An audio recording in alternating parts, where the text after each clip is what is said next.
Vous êtes avec moi, les frères? C'est bon, je compte. Vous savez ce que c'est que des lieux de puissance? Il y a des endroits de puissance dans le monde.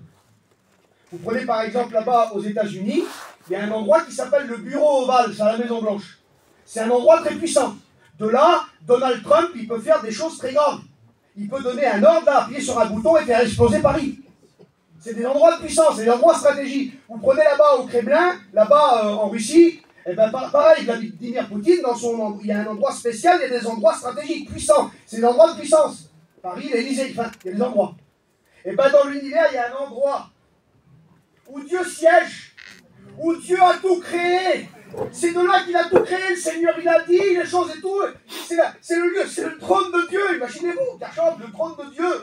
Là où Dieu siège, son siège c'est la justice, que Dieu soit béni. Il est là. Quel lieu puissant?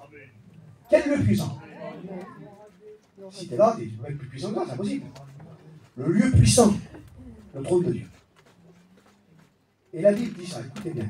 Et là, Paul dit quelque chose aux Éphésiens pour leur rappeler qui ils sont, parce qu'ils ne savaient pas, eux, les aignants. Ils ne savaient pas la puissance qu'ils avaient. Et là, il dit ça. Éphésiens chapitre 20. Je vais lire un peu. Hein. Et là, il prie pour eux. Il prie pour son Église. Il dit, je ne cesse de rendre grâce pour vous. Je fais mention de vous dans mes prières. Il prie pour eux. Il dit, afin, ça c'est le sujet de la prière, pourquoi il prie Paul? Afin que le Dieu de notre Seigneur Jésus-Christ, le Père de gloire, vous donne un esprit de sagesse et de révélation dans sa connaissance, afin que Dieu vous éclaire les ménages, excusez-moi du mot, vous ouvre l'esprit pour que vous compreniez, parce qu'ils ne savaient pas eux. Mais quoi, Paul? Qu'il illumine les yeux de votre cœur, afin que vous sachiez, parce qu'ils ne le savaient pas, il y en a qui ne savaient pas, afin que vous sachiez quelque chose. Et j'aimerais ce matin, avec la parole de Dieu, vous montrer quelque chose peut-être que vous ne savez pas. Écoutez bien. Afin que vous sachiez quelle est l'espérance qui s'attache à son appel.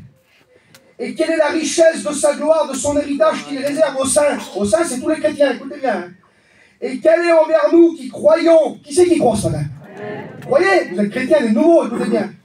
Afin que nous qui croyons dans l'infinie grandeur de sa puissance, se manifestant avec efficacité par la vertu de sa force. Écoutez bien, il emploie 4 mots, l'apôtre Paul, là. Je ne vais pas faire du grec, mais en grec, les 4 mots qu'il prend, c'est les 4 mots les plus puissants de la Bible. C'est la puissance de la résurrection du Christ. Écoutez bien ce qu'il dit.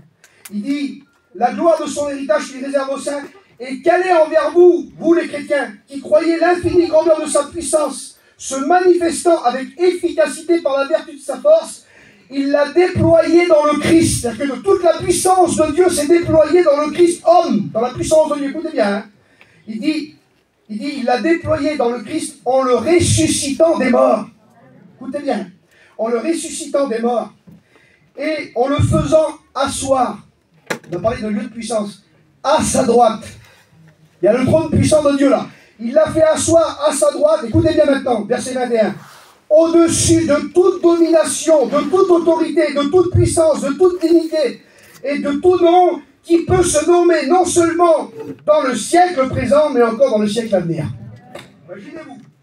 Donc le Seigneur Jésus, il a vaincu la mort, il est ressuscité, et le Seigneur Jésus, il est assis au-dessus de tout. Il n'y a pas une puissance qui est au-dessus de Dieu, tout est en dessous de ses pieds. Écoutez bien la puissance. Mais nous, on est où là? Où c'est qu'on est, nous? Les chrétiens. On est assis où, Norton? On est assis à Morangy ce matin, sur des chaises en plastique. Si t'es un homme charnel, oui. Si tu marches dans la chair, oui, t'es assis sur une chaise en plastique avec tes problèmes. Mais si tu comprends ce matin, où c'est que t'es assis, regardez ici. C'est vrai qu'avant, on était assis là. On était assis, errant. Au chapitre 2, verset 5. Nous étions morts par nos offenses, mais il nous a rendus vivants.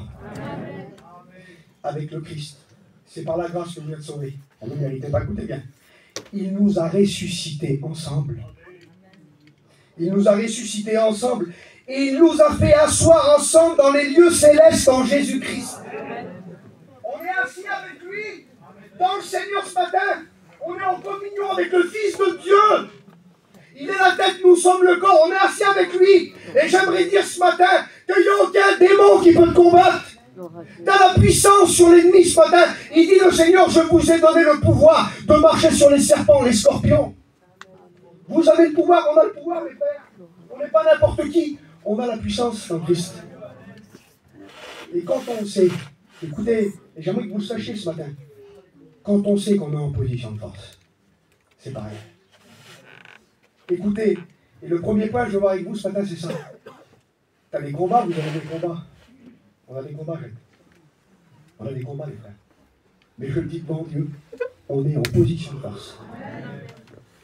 On est en position de force. Écoutez, il y a un texte de la Bible qui dit ça.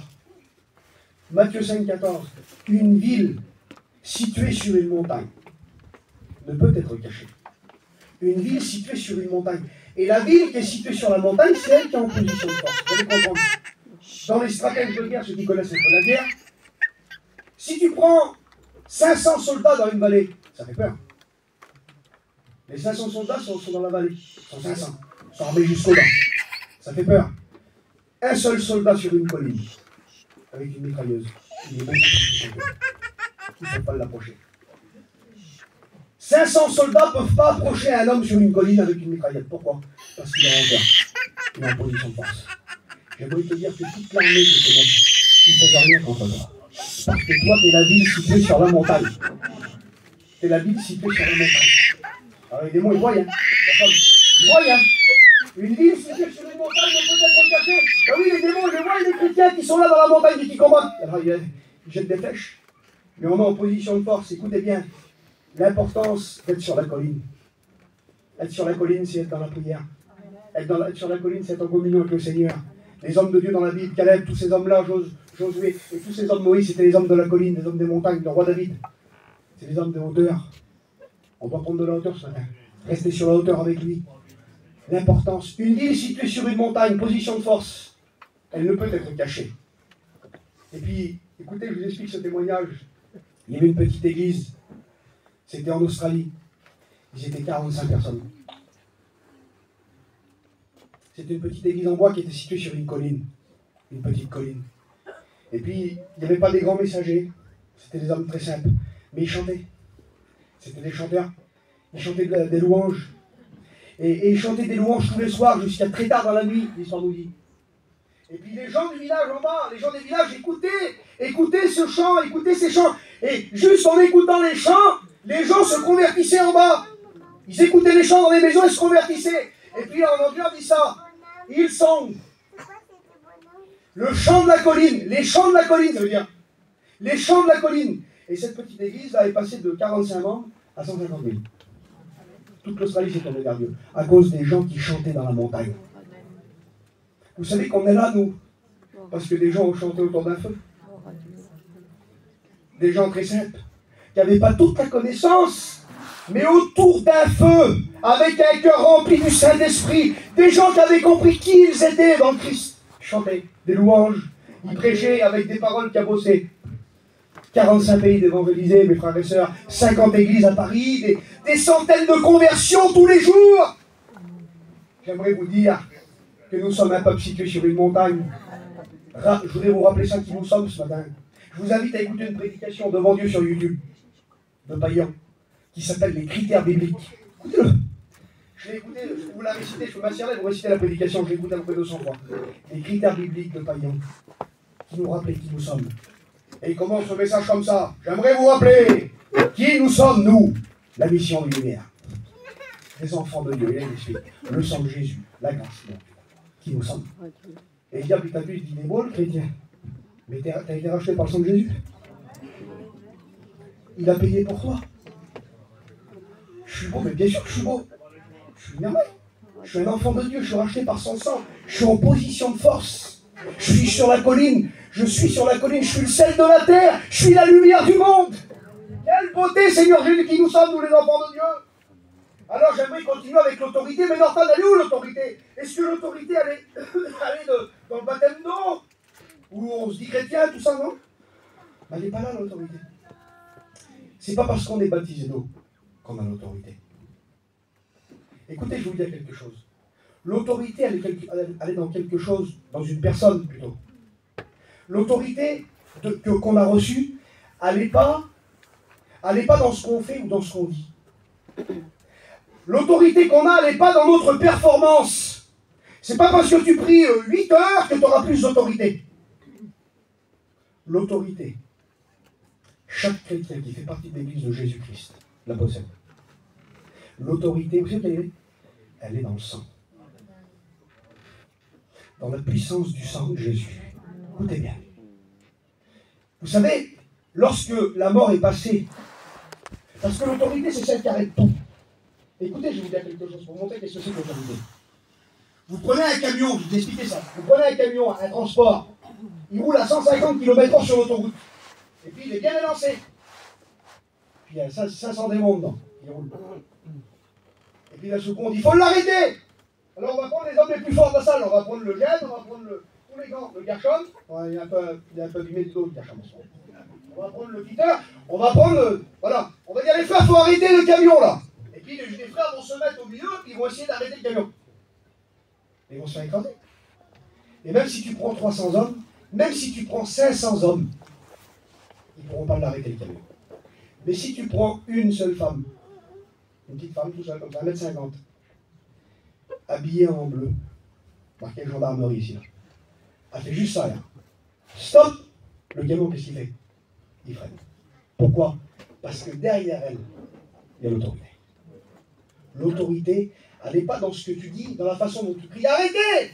Elle est dans le vêtement que tu portes, le sang qui est sur toi. Écoutez, quand la mort est venue frapper l'Égypte, vous savez, dans les maisons, il y avait des bons juifs. Et il y avait des juifs que quelques semaines avant, ils voulaient tuer Moïse. Dans les maisons, là où c'est qu'ils ont mangé l'agneau, il n'y avait pas que des super juifs. Hein.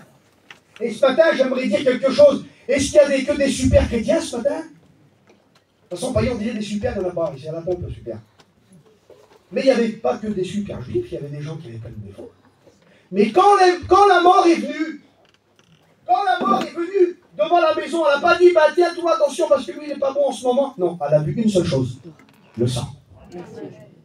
Et j'aimerais dire quelque chose, que chaque enfant de Dieu né de nouveau, le sang de Jésus-Christ le purifie de tout péché. Attention, si cet enfant marche dans la lumière, de la parole de Dieu, dans la doctrine, l'obéissance à la Bible. Parce qu'à l'intérieur de la maison, il fallait faire quelque chose. Il fallait manger l'agneau. Il y avait deux conditions. C'était le sang et se nourrir de l'agneau. Et c'est ce qu'on fait tous les jours. Que Dieu soit béni, parce que si on ne mange pas, on meurt. On a besoin de se nourrir de l'agneau, de la parole de Dieu. Alors on continue avec l'autorité. L'autorité, elle est dans Jésus. Elle n'est pas en nous, l'autorité. Comprenez bien. Comprenez bien que demain, tu m'enlèves le Seigneur, je vais directement en enfer, moi. Vous prenez tous les meilleurs serviteurs que vous connaissez, vous enlevez la croix de Jésus, enfer directement. On est sauvé par la grâce. Merci Seigneur, écoutez bien. Alors j'aimerais vous dire que ça, je vais continuer. L'autorité, elle est dans l'œuvre accomplie du Seigneur. Mais c'est dangereux. Écoutez bien, j'aimerais dire ça. C'est dangereux de s'attaquer aux puissances démoniaques quand on n'a pas d'autorité. Certains ont essayé de le faire dans la Bible. On va le voir ensemble. Vous savez, on ne joue pas aux chrétiens. On est chrétien ou on ne l'est pas. Et je le dis, c'est pas parce qu'on est baptisé d'eau qu'on est chrétien. C'est pas le baptême d'eau qui sauve, certains le croient. Hein. Ce qui sauve, c'est la nouvelle naissance, l'expérience de la nouvelle naissance. On s'est repenti de nos péchés, on a été lavé par son sang, on est devenu un chrétien, un enfant de Dieu. Et après, on grandit dans la foi. Écoutez bien, et l'autorité, nous la possédons. Mais le danger de vouloir affronter les puissances du diable et de combattre, et même des fois de compter sur nos propres forces, parce que Dieu nous sait qu'on est toutes choses. Hein. Alors des hommes ont essayé, écoutez, moi la première fois que j'ai lu l'histoire-là, je venais de me convertir. Mais avant, je voudrais juste dire ça, avant de parler des 7 fils de Sheba, que vous savez, ceux qui savent de ce que je vais parler. Je voudrais vous rappeler ça par rapport à la colline. Donc, qui c'est qui a des combats ce matin?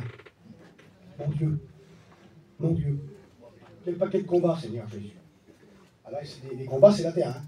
Les combats, c'est dans la terre. Mais au-dessus de nos combats, il y a des puissances qui se servent des choses qu'on vit pour nous attaquer à nous, pour nous faire du mal. Il y a des puissances. Et Moïse avait bien compris. Seigneur Jésus, c'est terrible quand je vois de la parole de Dieu, que je vois ces hommes de l'Ancien Testament qui n'avaient pas connu la grâce, Jonathan. Ces hommes de l'Ancien Testament qui n'avaient pas connu la gloire du Seigneur, s'ils voulaient dans le sens, ils ne connaissaient pas le Seigneur. Ils avaient prophétisé le Seigneur, mais ils ne le connaissaient pas. Mais ils possédaient déjà l'autorité du Seigneur. L'autorité que vous possédez, Moïse l'a possédée en la même autorité que Moïse. C'est incroyable, Jonathan. Dieu nous a donné la même autorité que Moïse, si c'est pas plus. Parce que Jésus ne vivait pas dans le cœur de Moïse, mais là Jésus vit dans mon cœur. Imaginez-vous. Et là il y a un combat qui se fait dans la vallée. Alors il y a des combats qui sont là. Et là Moïse dit quelque chose. Exode 17, verset 8. Amalek vint combattre Israël à Réphidim.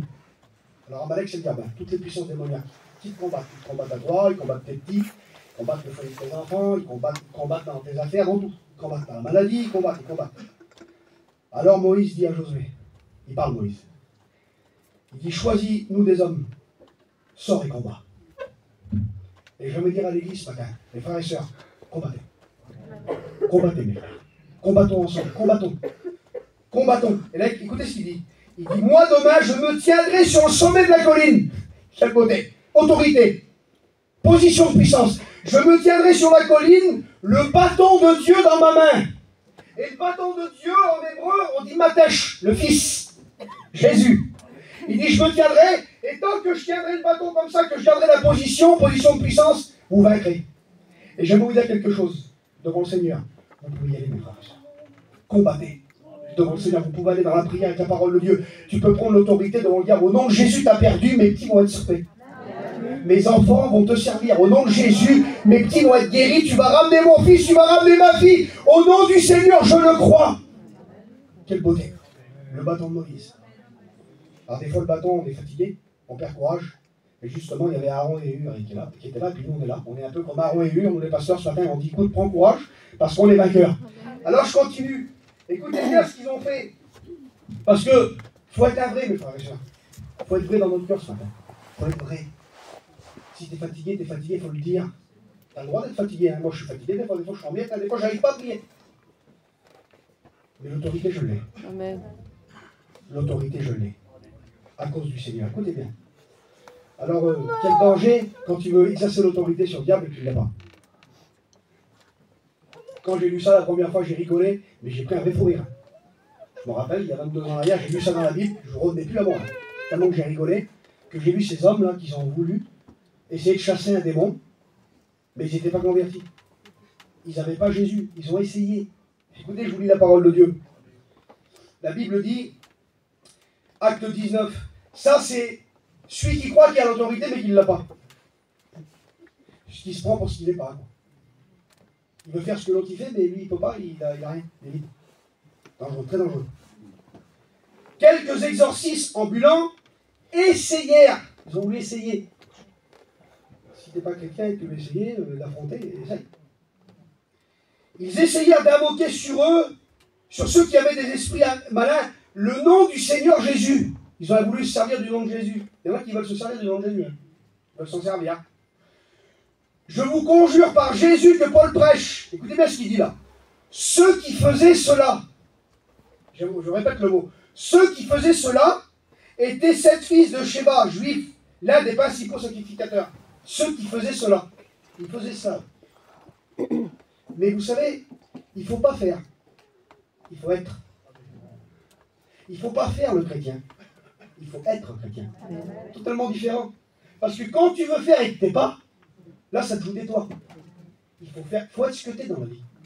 Moi, excusez-moi, je suis pas Isaïe président, moi. Je suis pas Gershom, moi. Moi, je suis Norton de Morangis. J'ai ma façon de prêcher, j'ai ma façon de travailler, c'est moi. Je suis comme ça. Je ne veux pas être Gershom, moi, puis Gershom ne veut pas être moi. On veut être ce que Dieu nous a demandé d'être. Mais par contre, on est tous les mêmes devant Dieu à cause du sang. Je vais vous dire quelque chose. Que le Gershom, le Denver qui est là, n'ont pas plus d'autorité que moi, je n'ai pas plus d'autorité. Pareil. On a tous la même autorité. L'autorité, elle est dans le sang.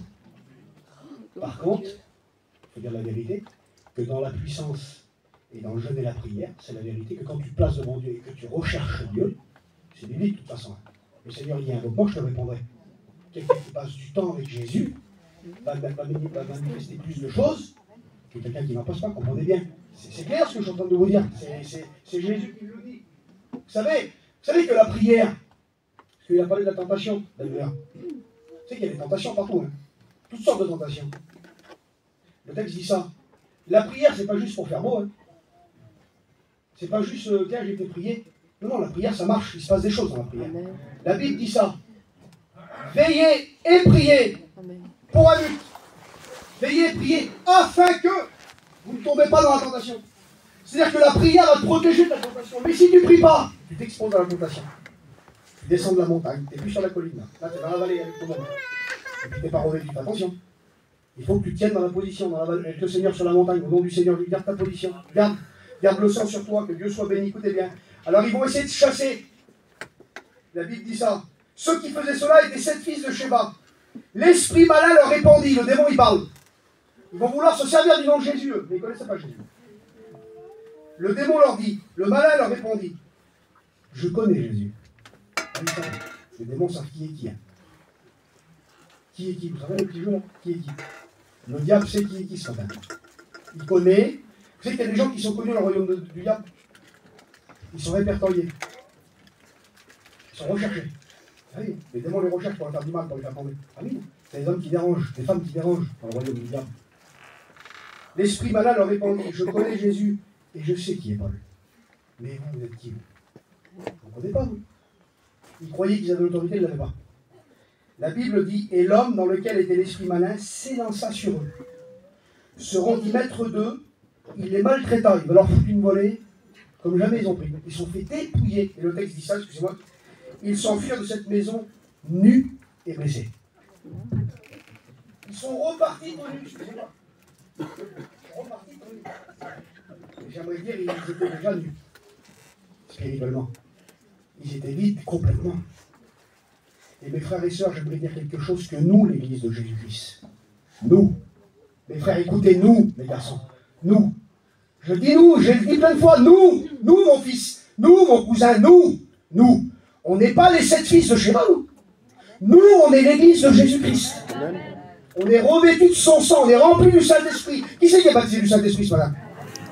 Pas tout le monde. Nous, on a l'autorité. Écoutez bien, on ne joue pas aux chrétiens, on en est des chrétiens. Parce que si tu joues aux chrétiens un jour ou l'autre, vous savez, un jour un homme, qui s'appelait Christophe Rocancourt, vous connaissez? Un jour il s'était passé pour un famille Rockefeller. Alors il a escroqué plein de monde au départ, mais ça lui a joué des tours parce que quand tu veux jouer après dans la cour des grands. Et comme il est arrivé, Christophe Rocancourt, il a mangé avec des gens de la haute société. Et Christophe Rocancourt, il arrive de Normandie, d'un village. C'était un, excusez-moi, un escroc, un brigand, excusez-moi du mot, un trimard. Et il s'est fait passer pour un Rocancourt. Et c'est comme ça qu'il ne s'est pas voir dans l'église, parce que comme il a mangé avec des gens de la haute société, quand il a mangé avec des ducs anglais qui étaient à table là, et que les gens l'ont regardé, sa façon de se tenir, la façon qu'il mangeait, qu'il parlait, les codes, un homme était là, il l'a regardé. Il a dit, lui, c'est pas un Rockefeller. Il dit, je vous donne ma parole que c'est pas un Rockefeller. Il avait compris que ça n'en était pas un. Les cheveux sont venus le ramasser. C'était pas un vrai. Vous comprenez? Et mes frères et sœurs, ce qu'il nous faut ce matin, ce qu'on a besoin, c'est d'être près devant Dieu. Vous n'êtes pas des Rockefellers, on est des chrétiens, des enfants de Dieu. Vous comprenez ce que je veux vous dire? Il faut qu'on représente qui on est. Je vais terminer bientôt. Hein. Vous êtes d'accord avec moi? Dans pas longtemps, je termine. Écoutez. Cette autorité, les hommes dans l'Ancien Testament l'avaient compris. Ils savaient l'autorité qu'ils avaient. Paul, tous ces hommes-là le savaient. Mais il y en avait un en particulier, Seigneur Jésus. Il y en avait un en particulier, le petit berger des montagnes. Le petit berger. L'homme de la colline. L'homme des collines. Il était là, dans la colline, là. Il se battait avec des lions. Il se battait avec des ours. Personne ne le savait. Personne ne le savait, c'était tout seul lui avec Dieu. Il savait l'autorité qu'il avait. Parce que pour aller se jeter dans la gueule d'un lion pour se battre avec un lion, il faut déjà pas avoir peur. Mais où c'est qu'il prenait sa force? Un homme qui écrivait des psaumes, qui chantait, qui avait la communion avec son Dieu. Et puis un jour, il y a le combat fatidique qui arrive, et je vais terminer là, maintenant je vais plus l'écouter. Il y a le combat fatidique. Tout le monde avait peur.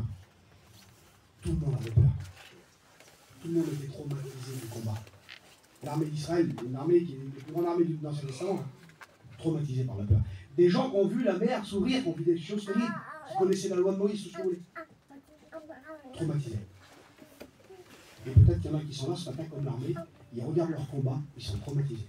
Traumatisés. Comment on va faire? Comment on va faire? Et puis, surtout ça, mes frères et sœurs, c'est quel danger? Quel danger? Parce que le diable, il nous dit, écoutez, le diable, il nous dit, t'es mort, t'es mort, t'es mort.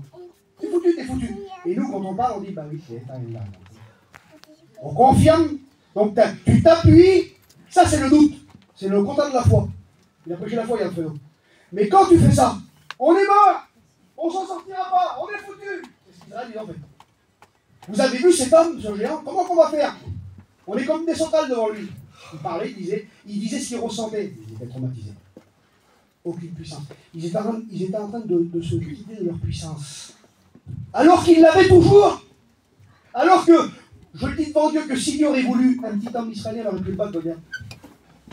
Parce qu'il l'a dit dans la loi de Moïse, un homme d'entre vous combattront 100 hommes, et 100 d'entre vous en combattront 10 000. Et là, le petit David, il descend de la montagne, le petit berger, il n'a pas d'armure, c'est incroyable. Il n'a pas d'armure, il n'a rien, c'est un berger, c'est un berger. Ils sont le mouton. Les frères, ils sont le mouton, ils descendent. Mais par contre, il a compris quelque chose, David. David, il sait que c'est un enfant. David, il connaît son Dieu. Il sait l'autorité qu'il a reçue. Il sait qu'il est loin par Dieu. Il le sait dans son cœur. Avant qu'il soit, écoutez-moi ce que je vous dis, avant qu'il soit loin, il était déjà loin. Ah oui. Il a été loin, David, par le prophète, bien sûr. Mais avant qu'il naisse, Dieu dit ça à Jérémie. Avant que tu naisses, je t'avais établi prophète des nations. Avant que David y décède, Dieu l'avait déjà choisi. Tu sais que Dieu t'a choisi. Mon frère, Dieu nous a choisi pour des hommes. Ta famille, ton mari, écoute bien. Ton mari, il est déjà converti. C'est grave ce que je te dis là. Ton mari, il est déjà converti. Aux yeux de Dieu, il est déjà converti. C'est pas possible, moi il est en train de boire. Oui, mais toi tu le vois alcoolique, lui il doit déjà sa vie de Dieu. C'est déjà écrit. C'est déjà fait. Toi, tu vois le visage tout défait de ton fils à 40 mètres. Le Seigneur le voit des gens comme chanter dans un mois. Converti, béni, revenu à Dieu, rempli du Saint-Esprit. Oui. La Bible dit ça, écoutez. Toutes choses sont en travail. Ecclésiaste chapitre 1. Toutes choses sont en travail, au-delà de ce qu'on peut dire et de ce qu'on peut voir. Parce que nous, on veut du palpable. On veut du tout de suite. On veut du tout cuit. On veut du Findus. On veut du micro-ondes. Seigneur, ça y est, c'est fait. Oui, mais toutes choses sont en travail, c'est en train de se faire. L'œil ne se lasse pas de voir, l'oreille ne se lasse pas d'entendre. On veut voir tout de suite, on veut toucher tout de suite. Mais le Seigneur est en train de faire la chose. C'est en train de s'accomplir. Laisse-le travailler. Toi, tiens-toi sur la montagne. Loue le Seigneur. Chante les chants de la colline. Loue ton Seigneur Jésus. Et quand il va venir là, bientôt, il va témoigner. Ben voilà, hein, j'ai été, je sais pas, aux Aurès, ou j'ai été là-bas en mission, ou j'ai été avec les frères, on a mangé un repas. Il y a un frère à prêcher dans la maison, j'ai été touché, ça passait ça, ça passait ça. Ça, c'est tous les jours qu'on l'écoute.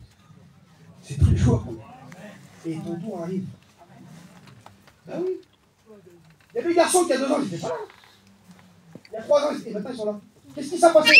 C'est l'œuvre de Dieu, c'est la puissance de Dieu. Et bientôt, ton tour, il vient. L'autorité, tu l'as. Arrête de te plaindre. Ne te plains plus au nom de Jésus. Le Fredo l'a dit hier. Il a dit beaucoup sur le Fredo, ce qu'il a dit hier, c'est important. Ne te plains plus. On va chanter des chants de victoire ce matin. Parce que je crois devant Dieu que le Seigneur Jésus va sauver nos familles. Je le crois de tout mon cœur, quelle beauté. Alors le petit David, il descend. Mais il descend avec aucune crainte. Seigneur Jésus, écoutez, j'aurais voulu être là pour le voir. Je le dis devant Dieu que j'aurais voulu être là pour le voir, ce film-là. Quelle beauté. Il y a des endroits dans la vie où j'aurais payé cher pour le voir. J'aurais voulu voir la croix. Mais j'aurais voulu voir David, c'est pas qu'il peut dire. Quelle beauté. Le petit berger qui descend. Il y a tous les armées qui font. Il y a tous les hommes de 2-3 mètres. Là. Et lui, il arrive, le petit berger. Les 2 mains dans les poches, il a donné des fromages à ses frères. Il coule, lui. Il sait qui il est. Il est revêtu du Saint-Esprit. Les autres se moquent de lui. David, le gars, il est beau. Il arrive. Mais qu'est-ce qu'il dit l'autre en bas dans la vallée là? Il écoute Goliath qui insulte. Il insulte. Quelle foi? Je vais le battre avec. Mais écoutez ce que je vous dis. Comme David dit, David il a compris son autorité. Comme David dit, je vais aller me battre avec. Je vais vous dire qu'il n'a aucune crainte. Les frères, écoutez ce que je vous dis. Quand David dit je vais aller me battre avec, il n'a aucune crainte. Écoutez ce qu'il dit. Parce que non seulement il n'a aucune crainte, mais en plus, il prophétise déjà ce qu'il va faire. Il prophétise, on va dire, je vais te faire ça, je vais te faire ça, je vais te faire ça, toi. Je vais te prendre, comme quelqu'un veut se battre. Mais lui, il dit, je vais te prendre, je vais te tuer, je vais te faire ça. Ben, c'est ce qu'il fait David. Il se fout devant Goliath, un peu à la voyageur. Je vais te prendre à toi, écoute-moi bien. Et là, il dit ça. Et c'est là qu'on comprend que David a compris l'autorité qu'il y avait dans le monde de Dieu. L'autorité dans le monde de Jésus. Le Philistin s'avance. Écoutez ce qu'il dit. Et je vais terminer ça. Le Philistin s'avance, mes frères. Écoutez ce que je vous dis. J'ai les foyers qui sont là. Le Philistin s'avance ce matin. Il dit, ton mari va en faire de la chair à pâté. Ton fils, je vais le détruire. Les enfants, tout ça. Il vient avec toute sa séduction, et même des vérités des fois. Il vient avec ça. Je vais tout casser. Je vais tout détruire. Et là, David dit aux Philistins, c'est ça exercer l'autorité qu'on a reçue. Rappelez au diable sa défaite. Écoutez bien. David dit aux Philistins, tu marches contre moi, avec l'épée, la lance, le javelot. L'attaque du diable. Mais dis-moi, je marche contre toi, au nom de l'Éternel. Quelle beauté, Jacob! Je marche devant toi, au nom de l'Éternel. J'ai le nom de l'Éternel. Écoute, il y a le nom là, il y a l'autorité là, il y a la puissance. Je suis sur la montagne, il y a tout l'armée de démons devant moi. Je suis un enfant de Dieu. J'ai le Shtemplo, je suis là. Je marche contre toi. Écoutez ce qu'il dit maintenant. Au nom de l'Éternel des armées, le Dieu d'Israël que tu as insulté. Qui c'est qui est en colère contre le diable? Ah ben moi je suis en colère. Mais Dieu il est beaucoup plus en colère que nous. Ah oui, lui aussi il va faire du mal, écoute bien. Et là il dit, aujourd'hui, pas demain, il dit aujourd'hui, l'Éternel te livrera entre mes mains. Et là il dit ça, il dit, je t'abattrai, je te couperai la tête. Aujourd'hui, je donnerai les cadavres du champ des Philistins aux oiseaux du ciel et aux animaux de la terre. Et toute la terre saura qu'il y a un Dieu en Israël. Alors je pose une question ce matin. Mes frères et sœurs, qu'est-ce que je vous dis? Est-ce qu'il y a un Dieu en Israël? Est-ce qu'il y a une église à Morangis? Est-ce qu'il y a des gens qui sont là et qui sont prêts à combattre ce matin? Alors au nom du Seigneur Jésus, vendredi matin, il y a le jeûne et prière. Au nom de Jésus, levez-vous devant le Seigneur Jésus de prier. Prenez des décisions, mes frères et sœurs, combattons au nom de Jésus-Christ. Alors on va faire quelque chose ce matin. Moi, je vais faire une prière de foi. Qui c'est qui veut se lever face à l'ennemi? On va prier ensemble. On va se lever ensemble ceux qui veulent le faire. Au nom de Jésus-Christ de Nazareth.